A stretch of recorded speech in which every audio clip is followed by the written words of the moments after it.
Okay, we're going to start by graphing y equals sine of theta. This is our simplest possible sine equation. It's going to serve as our parent graph for sine. So let's think about this. When I'm looking for the sine of any angle, that's just going to correspond to the y coordinate on the unit circle. Okay, so I've got a unit circle right here. Okay, now I've got a theta y table, not an xy table, but a theta y table. So I'm going to think what would be this if I plugged in 0. Then I'm looking for the sine at 0 radians. These appear to be radians. Okay, but it'd be the same for degrees actually, because that's 0 degrees as well. Okay, so I'm just looking for the y coordinate then, right here. So when theta is 0, my y at that particular place is also 0, and that means that's what the sine of 0 is 0, okay? And then I'm thinking sine at pi over 2 radians. Well, that's up here. Again, I'm just looking for the y coordinate there, okay? So, I had a y coordinate here. Now y coordinate is 1, okay? 3 pi over 2 is right here. And I'm just noticing, I'll fix this on the note-taking guide, but I should have had pi in here. I left that one out. So at pi, I've got 0. And then 3 pi over 2, my y-coordinate is -1. And at 2 pi, back here where I started, and the y-coordinate is 0 again. Okay? So these are going to be my critical points. So let's add those into the... Let's graph these, okay? So I've got a theta y-axis here. So got the point 0, 0. That's just the origin, right? And then pi over 2, 1 would be up here, okay? And then pi is going to be at 0. 3 pi over 2 is at -1, and then 2 pi at 0, okay? And then we've got the start of what is going to be our sine curve. Okay, it's going to look like an S curve.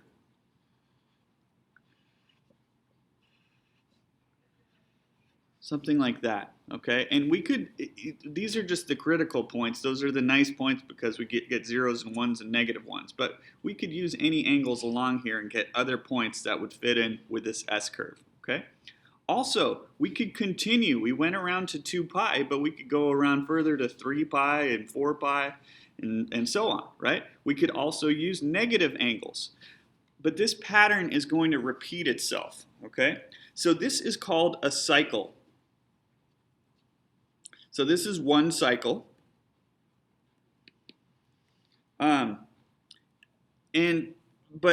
it's going to follow the same pattern forever. On the, this is the midline of my graph, and then up one, midline, down one, midline, and so forth, right? So if I continued this S curve going to the left, it would look like this.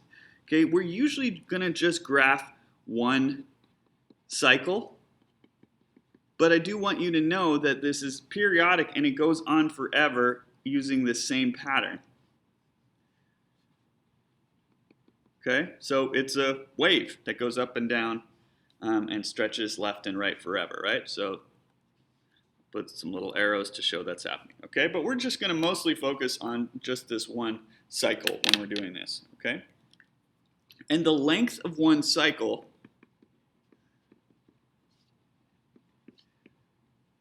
is going to be equal to what's called the period,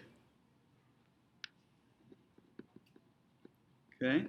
So the period for this particular function, if we're looking at this, hey, here's one cycle, and then when I look how long that is, it has a length of 2 pi, right? This takes up 2 pi space on my graph. So the period for my parent function here is 2 pi. That's how long it takes before we've got one complete cycle, okay? All right, so the midline in this case, the midline is the line that you can draw straight through the middle of the graph, like this. Okay, and it's just going to be the theta axis here. And for the first little bit, actually for this whole video, the midline is going to be the theta axis, but in the future it could move up or down, okay? And it cuts my sine curve in half, okay? There's something else we need to talk about, and that's the amplitude, okay? So the amplitude has to do with how tall my waves are. Okay, so it's the height from the midline to the top or the bottom of the curve.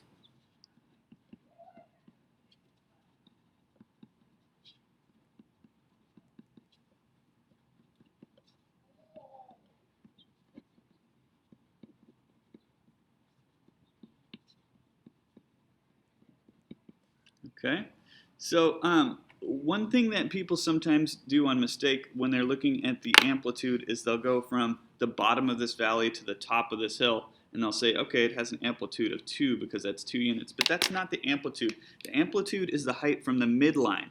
So this would be the amplitude here. Okay, and my amplitude is going to be just 1 unit here. Okay, you could also measure it down here. This would also be the amplitude, but it's going to be the same distance, right? So my amplitude is still going to be 1 unit. I wouldn't say it's -1 either because I'm talking about that height. So it's a distance, right, from down here to here. So the amplitude is always positive. It's never negative because we're just talking about how tall this hill is, or how low this valley is, but it would still just a distance. Okay, always positive. Okay, so that is our basic sine curve. So let's look at cosine. It's a similar kind of thing. The graphs can actually look pretty similar. And again, I forgot to put pi in here as well. So I'm going to do that too. I'll put pi right in the middle there. Again, I'll fix that on the note-taking guide. But okay, so I've got another unit circle here.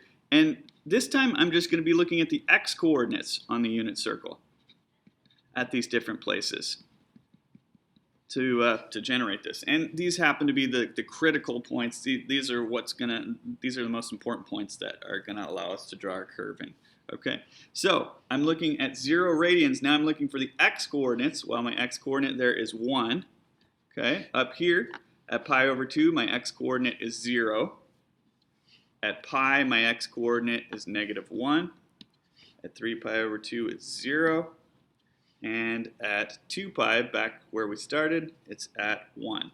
Okay, so let's plot these points on the graph. We've got 0, 1, pi over 2, 0, pi -1, 3 pi over 2, 0, and 2 pi 1. Okay, and we've got a very similar type of pattern that we had before. It's going to still be kind of an S-curve. It's just a different part of the S-curve.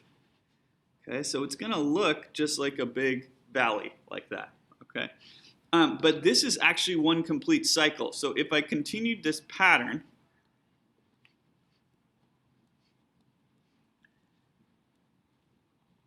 to the left and right a bit, well, then you'd be able to see pretty quickly that, hey, this just looks really just like a sine curve. It's just it doesn't start at 0, 0. It starts at 0, 1. And then it's the same pattern. Okay? And this is one cycle. Okay? Now remember, the period is just how long one cycle is. So I can see again here my period for this parent graph is 2 pi. Okay?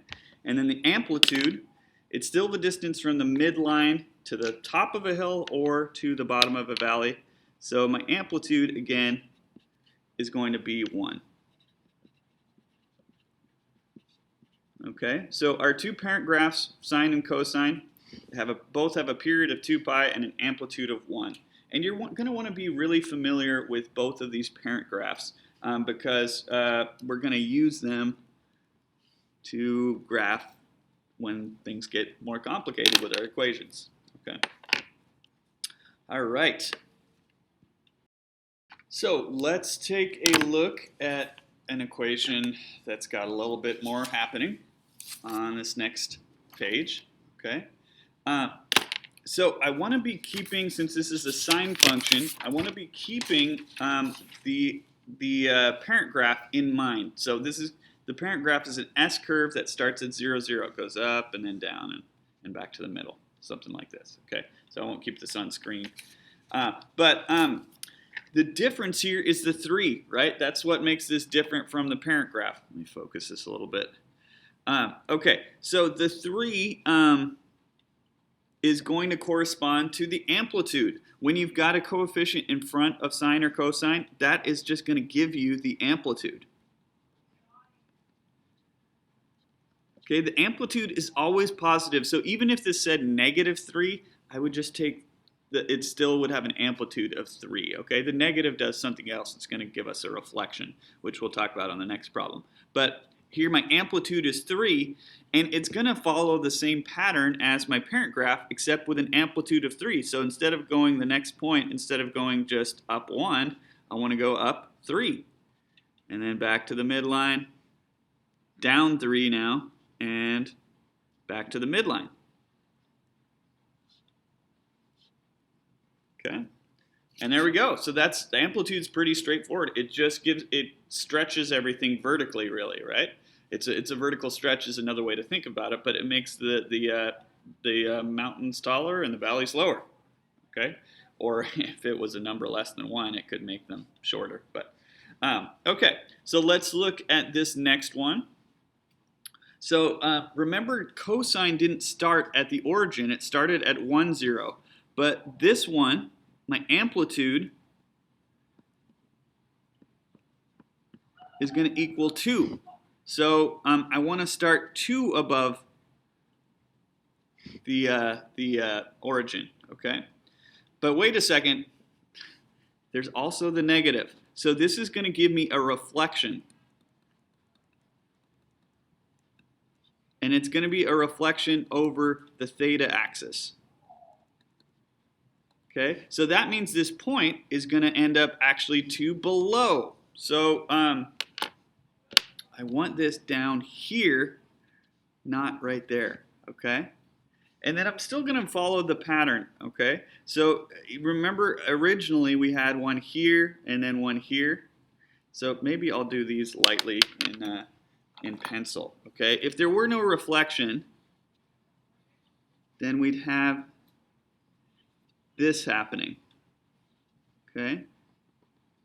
This is what it would look like if I had y equals 2 times cosine theta. But since it's a negative, this whole thing's getting flipped upside down over the midline. So I'm going to start down here. I'm still going to have a point there, and this third point's going to be up to, then on the midline, then down to.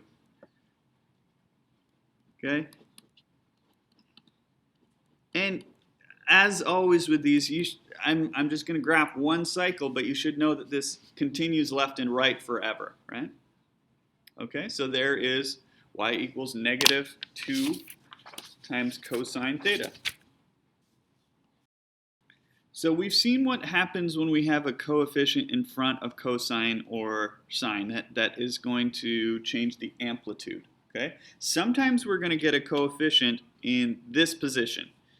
And that's what's going to happen on the next page, and that is going to affect the period, okay? So this corresponds to the period, but the period, so I've got k there as a generic coefficient, okay? But the period for sine and cosine, the period equals 2 pi for the parent graphs. But if you have a coefficient here, then it's actually going to be 2 pi over k. So if you didn't have a coefficient, you could think of it as a 1. It'd be 2 pi over 1, which is just 2 pi, okay?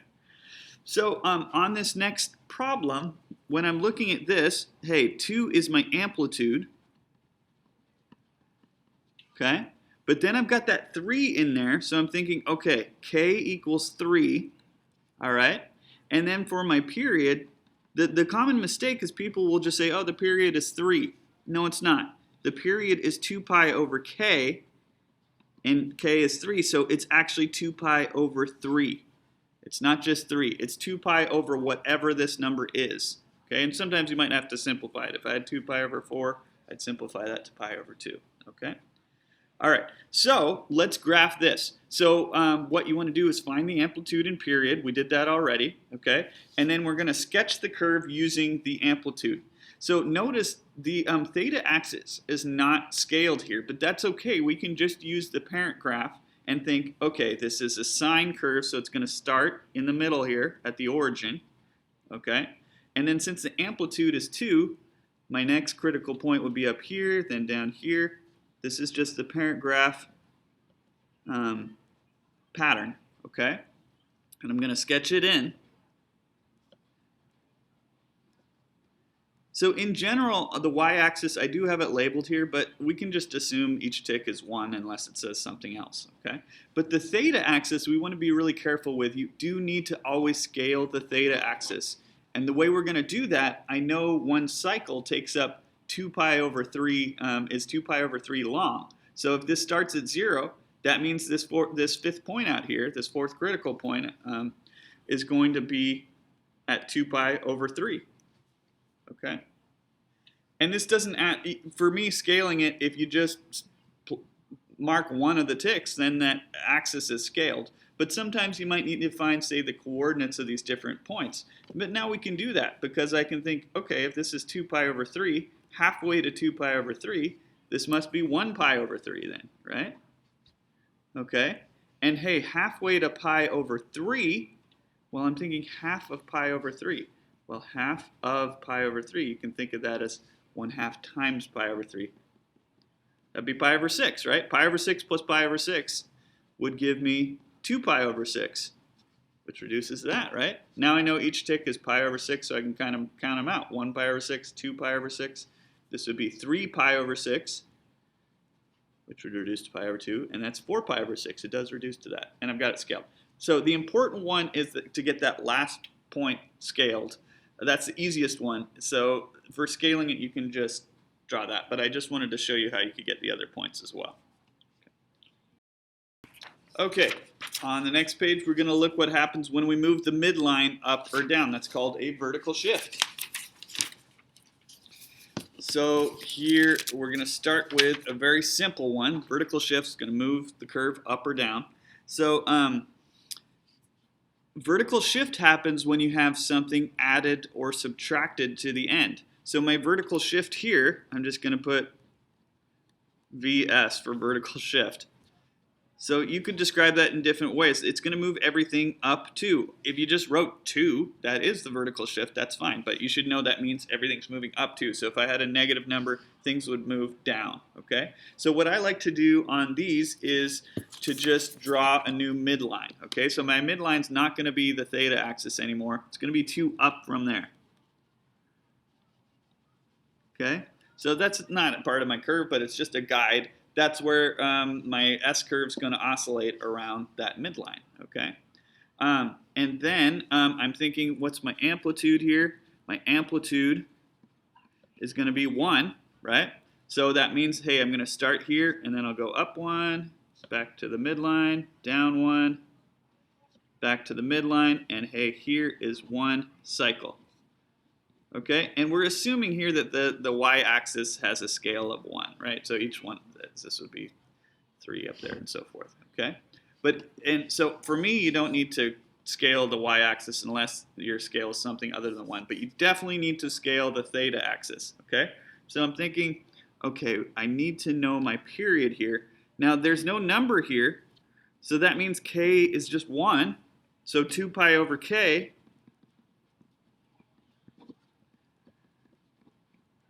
is 2 pi over 1, so this has a period of 2 pi, just like the parent graph, because there's no coefficient in this slot, okay? So that means this fourth tick out should be 2 pi. Hey, theta axis is scaled. We could scale the rest. That would be 1 pi, half pi, and so forth.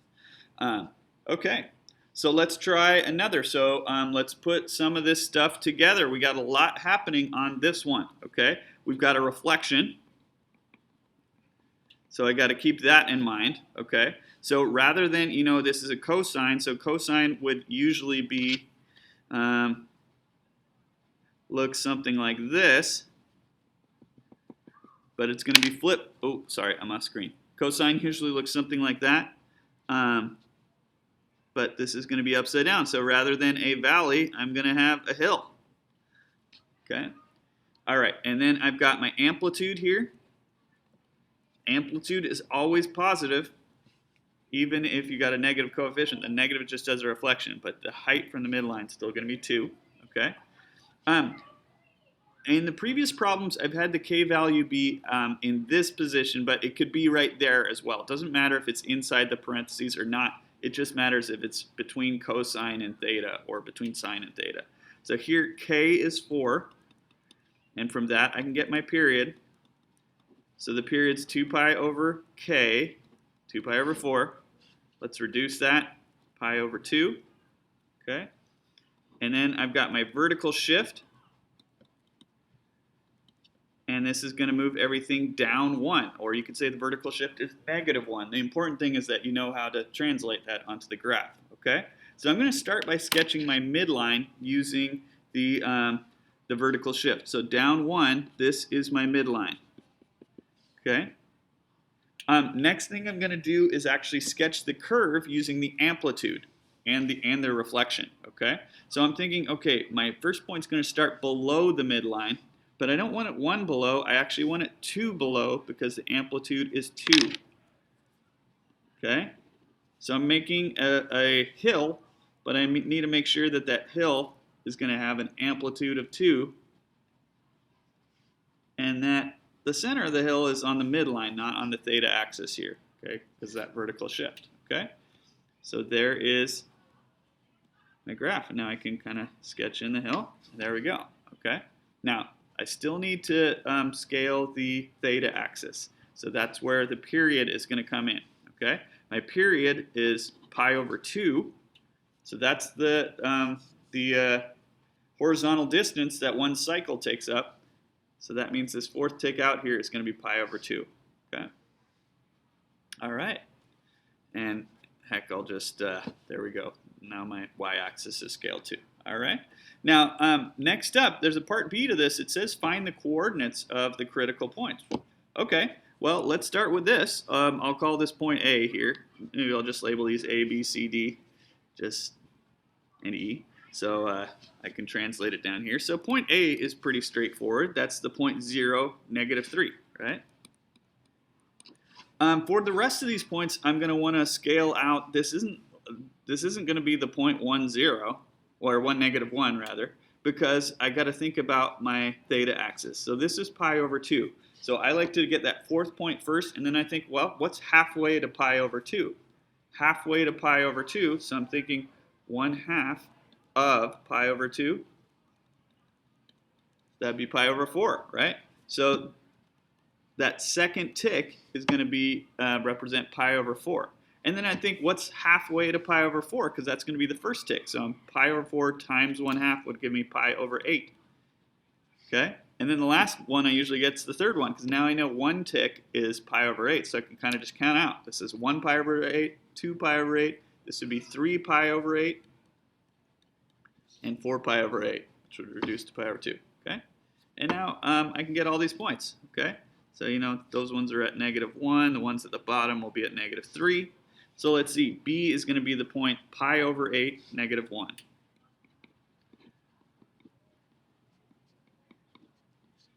Okay, C will be pi over 4, 1. And D will be 3 pi over 8, -1. And finally, E will be pi over 2, -3.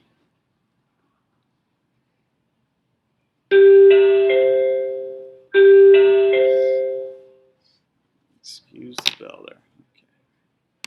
Okay, that is it for this video. I'll do part 2 in a separate video.